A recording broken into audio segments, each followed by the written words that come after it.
Bismillahirrahmanirrahim. Keçən bölümdə Albani'dən Allah Teala'dan məkanı nəf etdiyinə dair, məkanı inkar etdiyinə dair nəqil təqdim etmişdik. İndi isə bu mövzu ilə bağlı Albani'nin növbəti önəmli sözünü sizə təqdim edirik.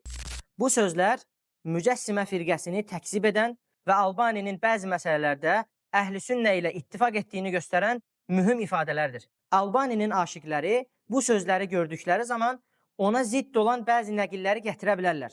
Buna təəccüblənməyin. Çünki Albani bir çox məsələdə özü ilə ziddiyyət təşkil edən şəxslərdəndir. İndi isə görək Albani nə deyir? O belə deyir: Allahın ərşə ucalmasını və sifətlərini inkar edənlərin qəribə hallarından biri də budur ki, onlar zənn edirlər ki, ucalığı isbat etmək Allah Teala'ya məkan isbat etməkdir. Bu da onların necə cahil olduqlarını göstərir.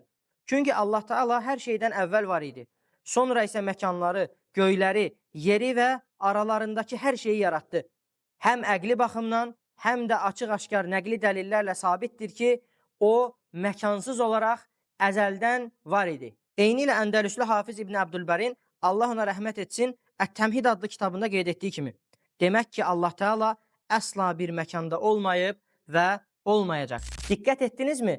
Albani Mücəssimə firqəsinin ədəmi məkan və ya hissi məkan isbatı kimi üsullarını necə də rədd edir. Eyni zamanda Əhl-i Sünnə ilə də ittifaq edir. Çünki Əhl-i Sünnə alimləri Allah Subhanahu və Teala'nın ucalığını və onun sifətlərini isbat edir.